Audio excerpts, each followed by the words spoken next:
Hi everyone, this is Mina from Seeds of Samba. If you've not met me in person yet, I am the creator of Seeds of Samba, lead dancer, as well as choreographer, so all things.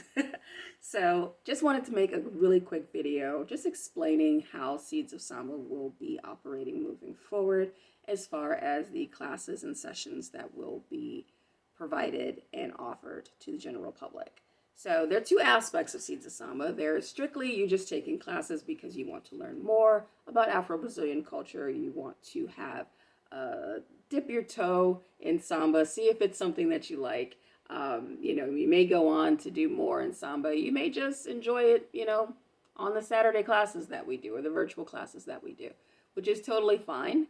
There's also a performance aspect of Seeds of Samba where we will actually perform typically at community-based organizations or events that are geared towards uplifting, marginalized communities, particularly Black communities, and specifically is my interest, obviously, and just making sure that there is a presence there of Afro-Brazilian culture because of its role that it's played in the African diaspora.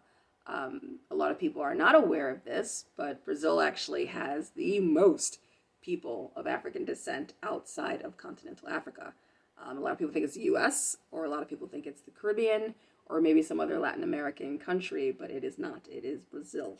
So, because of that, I definitely want to focus on and pay homage to the blackest of blackest places in Brazil, which would be Salvador de Bahia.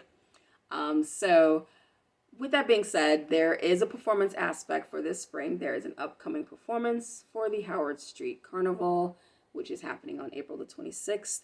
We will be rehearsing for that event. And then also, once that event is over, we'll take a week off and then we're going to start our summer session. Now, summer session will focus more on the Rio de Janeiro style of samba, which most people are familiar with. Most people associate with, Rio Carnival, it's Sapucaí, Sambadrome, the feathers, all the things that people are visually used to seeing. However, I think it's really important to continue to honor and to continue to push forward the culture of samba that kind of originated it all, which comes from Bahia, which comes from Africa. So again, I feel like it's a progression when you're learning this dance. It's always a great idea to learn samba roots. So that way you have a foundation and an understanding of why some of the moves are the way that they are. As I've mentioned in my previous session, we were showing some moves of the orishas. I do a lot of incorporating of orisha moves into warm-ups, into choreography, into stories that I tell to kind of get you to understand, a new culture, if you will, one that you may not have seen firsthand. The reason for that is because I honestly think that a lot of people skip over understanding the roots of samba when that is really the foundation for you to feel a little bit more connected to the culture, even if you don't speak the language, you've never been to Brazil. It can be a way for you to be like, oh, okay, I didn't know that. Or, oh, okay, we do that in my culture too. It's a way of kind of letting it embrace you. If you allow samba to embrace you, it certainly will give you the biggest hug in the world. And I hope that's really a good analogy because that's how it feels when you've been dancing the dance for a while and you've been going to like different competitions, events. It's a sense of community. It's a sense of a global community. It is the Afro-Brazilians who kept samba alive even when it was outlawed at one point in Brazil. They kept it alive in their toreros. They kept it alive in their samba circles or samba wheels. They kept it alive in the spirit of dancing samba. There's a very spiritual aspect to dancing this dance. And, excuse me, I've noticed over the years that it seems like that aspect of it is getting completely washed away. And when you wash that away, you're taking away the foundation. You're taking away the why.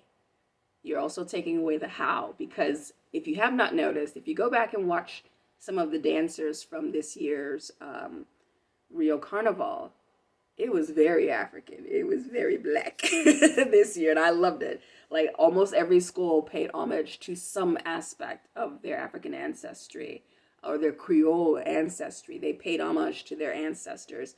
And if you watched how some of them were dancing, not all, some of them were really getting down. It's looking very West African. It was looking very free. It was looking very uninhibited. It was looking very spiritual, if you will. It just really looked like they were having a release and they were doing certain moves. Some of them you may recognize, from class or maybe from some other videos you've seen, um, paying homage to their orishas. Like, it was very much on display this year, is what I'm saying. And to someone on the outside looking in, it may look a little different. It may look a little, I don't know. I don't know how to move like that. Or why is that person doing that? Or why is that person wearing a ball cap? Why do they have those dots painted all over them? Questions like that can easily be answered when you kind of do some research and then also take on a roots of samba kind of class. Or it does not have to be with me, trust me. It does not. I'm still taking classes on it as well. It can be with anyone that's reputable, of course, who's offering those classes virtually. Or if you're blessed and financially able to go to Brazil, go there and take some classes there in Bahia. Specifically, if you can't make it to Bahia, then do Rio. I'm pretty sure there are people there that teach as well.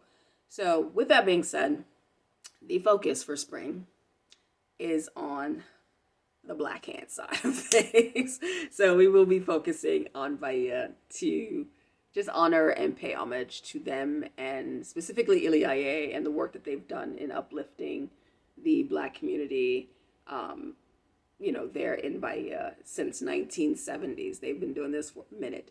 So it would be an honor to choreograph something that just showcases their grace, their strength, and their resilience for the Howard Street Carnival. So hope to see you all soon in class. You have until April 3rd to register.